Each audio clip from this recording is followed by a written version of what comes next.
बच्चों पुरानी ये कथा माला, बड़ी दिलचस्प है बच्चों पुरानी ये कथा माला। इसमें हर बार मिलेगा तुम्हें मनोरंजन का मसाला, मनोरंजन का मसाला। सिंहासन बत्तीसी, सिंहासन बत्तीसी, सिंहासन बत्तीसी।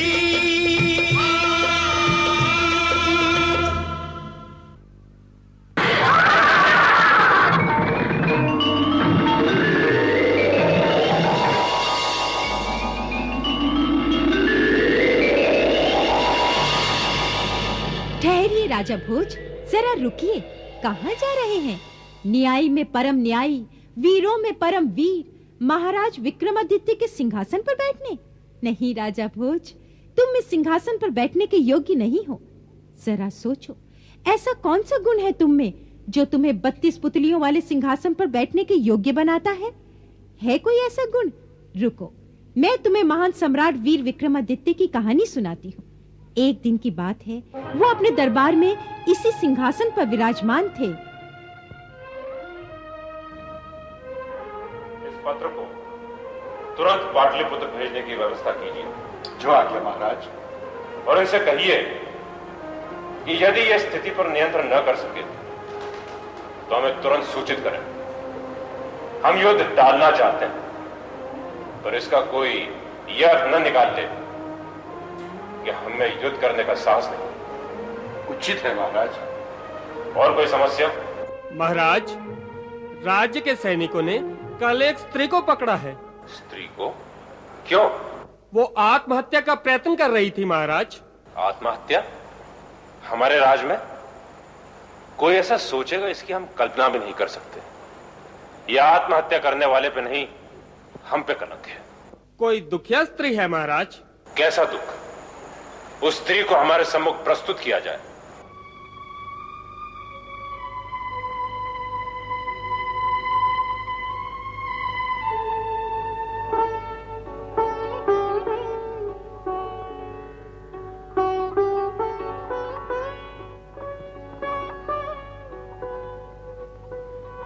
क्या बात है देवी? सुना है तुम आत्महत्या करने का प्रयास कर रही थी। इतना नहीं जानती आत्महत्या पाप है, अपराध है? हमें पूरी बात बताओ, तुमने इन्हें कहां देखा? महाराज, रात्रि में जब हम दोनों छिपरा नदी के पास बस्ती में पहरा दे रहे थे, तब हमने इसे पानी में छलांग लगाते देखा। हम दोनों ने तुरंत नदी में कूद इसे बाहर निकाला। तब महाराज ये जोर जोर से चिल्लाने लगी कि मैं मरना चाहती हूँ, मुझे छोड़ दो, और वापस नदी की ओर भागने का प्रयास करने लगी। विवश होकर हमें इसे बंदी बनाना पड़ा महाराज। तुम्हें क्या दुख है देवी? महाराज, हमने इसके कोई उत्तर न देने पर इसके आस पड़ोस के लोगों से पूछा।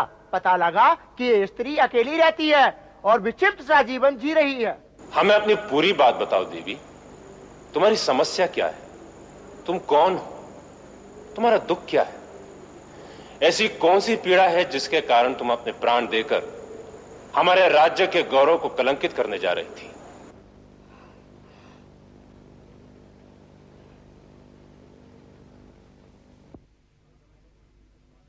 इस समय तुम पृथ्वी के स्वामी, परम न्यायी सम्राट विक्रमादित्य के सामने खड़ी हो। राजा तो पिता के समान होता है। निसंकोच कहो, तुम्हारी क्या समस्याएं हैं? अपराधी जो भी होगा, महाराज उसे अवश्य दंड देंगे। महाराज क्या अपने आप को दंड देंगे? उनकी राजाज्ञा ही तो मेरा दुर्भाग्य बन गई है। इतने दिनों से मैं सोच रही हूँ, किसे दोष दूं, किसे अपराधी कहूँ। अंत में मैंने यही सोचा, मेरा दुर्भाग्य ही मेरा अपराध है, तो क्यों नहीं मैं अपने आप को दंड दे दूं? क्यों नहीं? जब तक तुम विस्तार से नहीं कहोगी, हम इस गुत्थी को नहीं सुलझा सकेंगे देवी। मैं भैरव दत्त की पत्नी हूँ। भैरव दत्त? हमारा विश्वसनीय गुप्तचर है महाराज। आपका विश्वसनीय गुप्तचर? आपकी आज्ञा से प्राणों पर खेल जाने वाला बावला सेवक आपकी आज्ञा का विवाह के माह पर भी नहीं हुए राजाज्ञा पाकर उज्जैनी से दूर कहीं चला गया। पूरा 1 वर्ष बीत जाने पर भी नहीं लौटा। ना उसने मेरी सूत ली, ना कोई संदेश ही भेजा। यदि इस संसार में वो कहीं जीवित होता।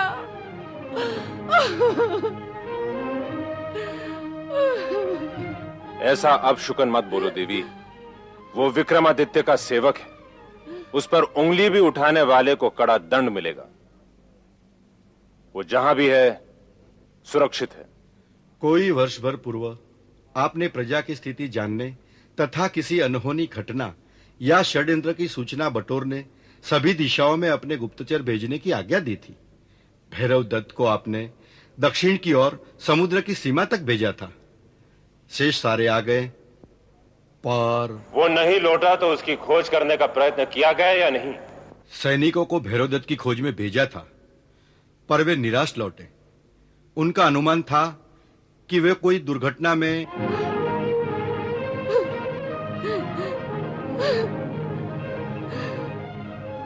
अब आप ही बताइए महाराज, मैं किसके सहारे जीऊं? किस लिए जीऊं? क्यों जीऊं? क्यों जीऊं मैं? चिंता ना करो, हम तुम्हारे अकेलेपन की पीड़ा को समझते हैं और इसमें हमारा क्या दोष हुआ यह भी हमें स्वीकार है। राजा होने के नाते हमारे अनुचरों की चिंता रखना और उन्हें संकट से बचाना हमारा कर्तव्य है। आज राखी का पर्व है, हम समझते हैं हमारी बहन हमारे घर आई है। तुम मेरी बहन हो। आज से इस राजमहल को अपना घर समझो। रहा भैरव दत्त के वापसी का प्रश्न, वो हमारी जिम्मेदारी है। उस वीर को पृथ्वी के किसी भी कोने से हम वापस लाएंगे। बहन को महल में ले जाओ।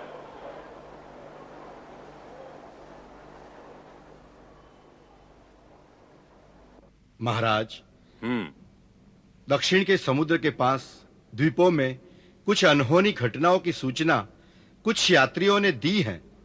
यूं तो आपके प्रताप से दक्षिण का पूरा मार्ग निष्कंटक है, फिर भी भैरव दत्त किसी रहस्य जाल में फंस सकता है। भैरव दत्त की खोज में शीघ्र ही कुछ सैनिकों को भेजा जाए महाराज। वे नहीं, हम जाएंगे उसकी खोज में। क्या? एक साधारण से सेवक की खोज में महाराज का स्वयं जाना उचित नहीं। भैरव दत्त यदि जीवित होगा तो स्वयं ही लौट कर आएगा। भैरव दत्त की पत्नी को धन देकर विदा कर दीजिए महाराज, वे संतुष्ट हो जाएगी। स्त्री का धन है उसका पति, हम उसे भैरव दत्त के साथ विदा करेंगे। आप भूल रहे हैं कि उसकी पत्नी हमारी बहन भी है। हमारा कर्तव्य दोहरा है, भाई के नाते भी, राजा के नाते भी। विश्वास रखिए, देवताओं का आशीष मुझे प्राप्त है और मनुष्य की सीमा में जो भी संभव है मैं करूंगा। मंत्री जी, हमारी यात्रा की व्यवस्था कीजिए। जो आज्ञा महाराज।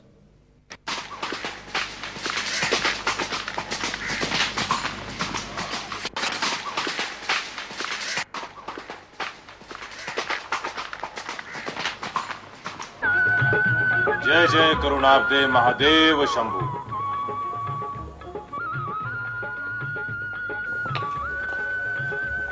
पंडित जी, यहाँ यात्रियों को ठहरने के लिए कोई स्थान है?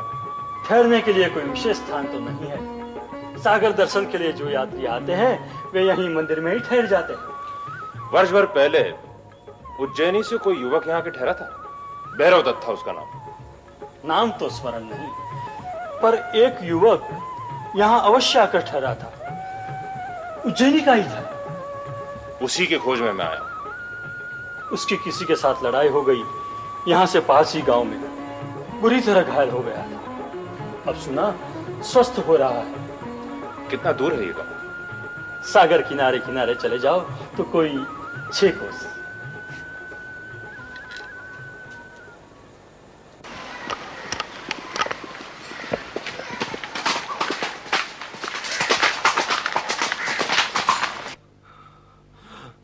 कोई भी साहसी वीर नहीं है इस गांव में। एक अत्याचारी अत्याचार कर रहा है और तुम सब अपनी आंखों से देखकर कुछ भी नहीं कर सकते। धिक्कार है ऐसे जीवन पर। हम क्या कर सकते हैं भैरव दत्त? जब तुम जैसा वीर उससे लड़कर विजय न पा सका तो हम कमजोर लोग क्या कर सकेंगे? वे दुष्ट उस द्वीप में रहते हैं। पूरी सेना बनाकर उन तक पहुंचने के लिए कितनी नावों की आवश्यकता होगी? है क्या हमारे पास इतनी नावें? और हमें क्या पता कि उनकी शक्ति कितनी है? द्वीप पर पहुंचने का अर्थ है अपनी मौत बुलाना। यह परम शक्तिशाली विक्रमादित्य का राज्य है और तुम सब प्रजा हो उनकी। अपने सम्राट का एक गुण तो होता तुम में। ठीक है, मैं ही लड़ूंगा उनसे जाकर। मेरे लिए एक नौका की व्यवस्था करो। मैं लड़ूंगा उससे। काश मैं महाराजा विक्रमादित्य तक ये संदेश भेज पाता। मैं यही हूं भैरव दत्त। क्या बात है? तुम्हारी ऐसी दशा क्यों है? महाराज आप? हाँ, मैं तुम्हें ही खोज रहा था। क्या हुआ? मेरे कर्मचारी पर हाथ उठाने का साहस किसने किया? किसने मारा तुम्हें? महाराज, भैरव दत्त एक महाकाय राक्षस से लड़ बैठा। कौन महाकाय राक्षस? हमें पूरी बात बताओ। महाराज, आपने मुझे दक्षिण के सागर तट तक प्रजा की दशा और उसके सुख दुख के समाचार जानने भेजा था। मैंने पाया कि सर्वत्र संतोष है, संपन्नता है और प्रजा आपके गुण गाती है। पर ऐसे ही एक दिन मैं समुद्र किनारे बैठा था कि मैंने एक विचित्र दृश्य देखा।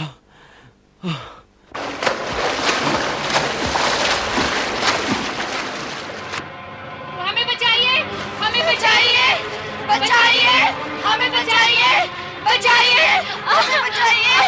इस दुष्ट ने हमें अपने द्वीप पर कैद कर रखा है। हमें बचाइए, बचाइए, बचाइए, हमें बचाइए, बचाइए, बचाइए, बचाइए,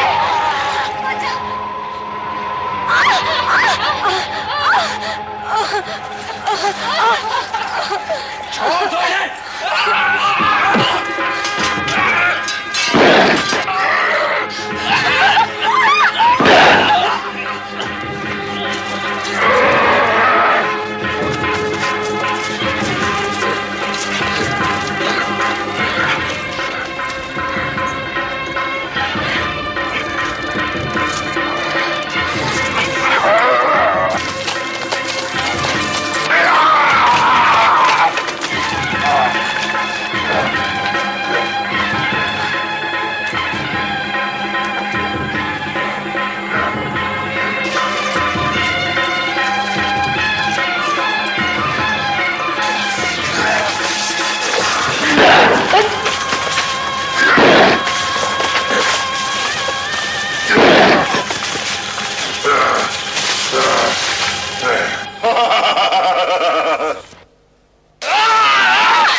मैं बेबस था महाराज, उन सुंदरियों की रक्षा न कर सका। वो दुष्ट उन्हें नौका में बिठा उसी द्वीप पर ले गया। कौन सा द्वीप? द्वीप कितनी दूर होगा? कुछ कह नहीं सकते महाराज। अधिक दूर नहीं हो सकता। यदि वे दो कोमल कन्याएं नौका चलाती हुई यहां तक आ सकती हैं, तो हम तैरते हुए वहां जा ही सकते हैं। महाराज, मेरी प्रतीक्षा करना भैरव दत्त।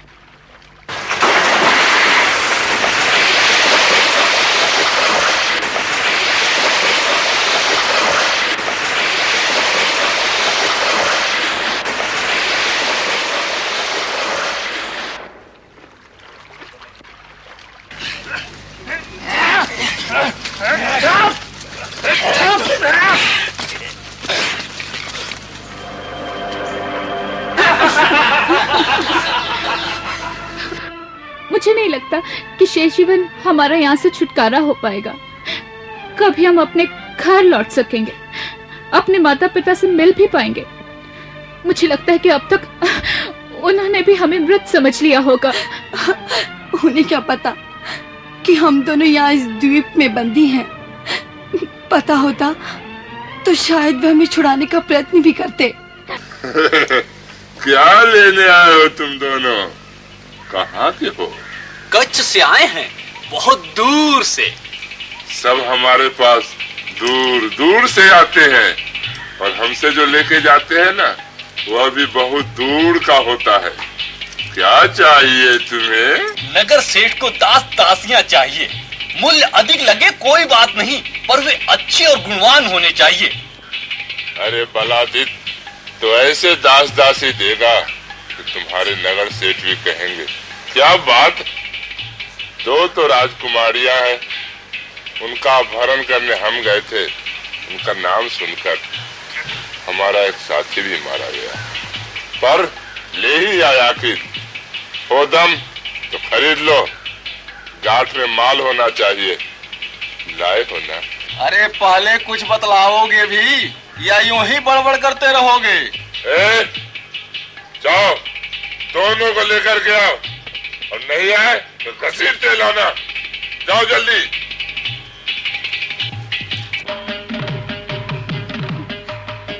कौन हो तुम और यहाँ कैसे आए? चले जाओ यहाँ से, वरना ये लोग तुम्हें मार डालेंगे या दास बनाकर किसी के हाथ बेच देंगे।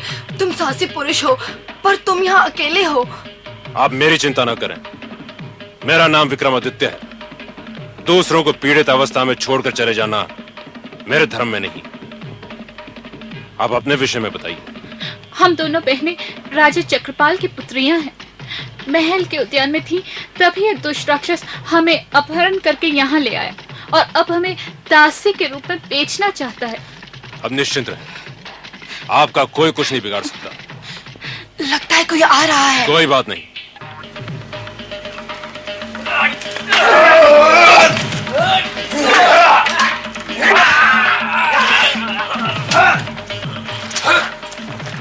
चलो। वे दोनों राजकुमारियां हमारे सामने आने के लिए श्रृंगार कर रही है लगता है। लजा रही होंगी हम दोनों परदेशियों के सामने आने से। जाओ देखो, इतनी देर क्यों लगा रहा है मूर्ख। जाओ उन दोनों को लेकर के आओ।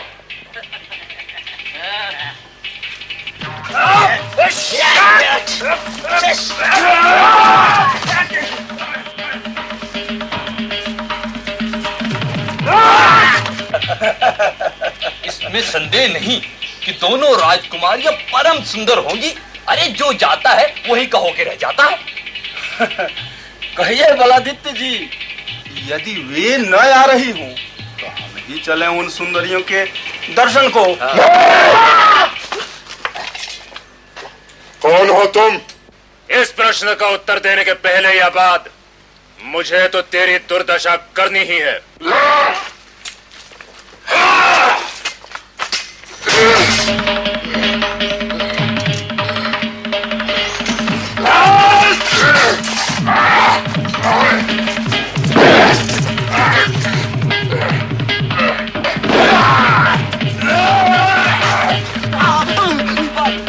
बच के जाओगे कहाँ?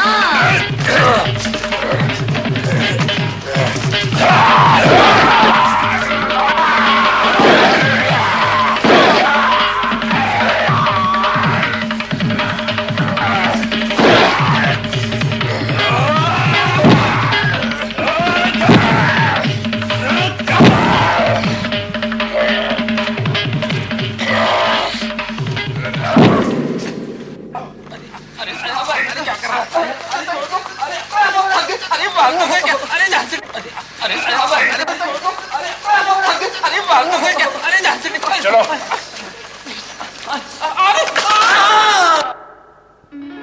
राजा चक्रपाल जी, ये रही आपकी दोनों बेटियां।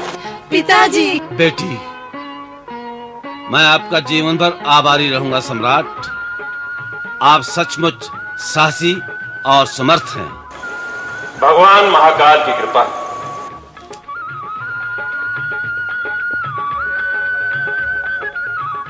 कहते हैं वीरता की अनेक गाथाओं के मूल में किसी स्त्री की आंख के आंसू होते हैं। इसने तुम्हारे ना रहने पर बहुत कष्ट सहा है।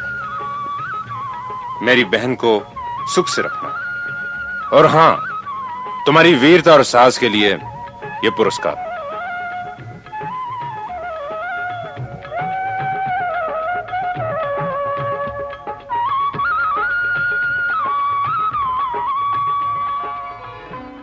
तो ऐसे थे सम्राट विक्रम, परम न्यायी, परम दानी, परम वीर।